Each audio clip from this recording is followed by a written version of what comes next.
大家好，我係 Wally， 歡迎收聽籃球快訊。2025年嘅 WNBA 選秀大會剛剛喺今朝早舉行完畢。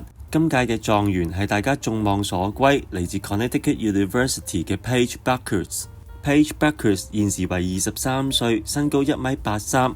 喺2020到2025效力於 Connecticut University。喺今個賽季 NCAA 瘋狂3月裏邊，喺女子籃球佢刷新咗隊史最高得分嘅紀錄。佢亦都帶領 Connecticut Huskies 勇奪今屆 NCAA 女子籃球冠軍。另外 Paige Bueckers 亦都獲得過2017年 U16 美錦賽嘅金牌、2018年 U17 世界盃嘅金牌，同埋2019年 U19 世界盃嘅金牌，再加 MVP 等等嘅榮譽獎項。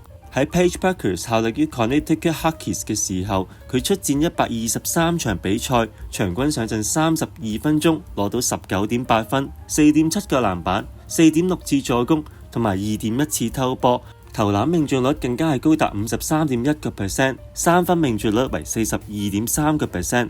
我哋一齊期待 Paige Bueckers 嚟屆喺 WNBA 賽場上面為飛翼隊無論喺戰力或者喺成就上面都有所提升。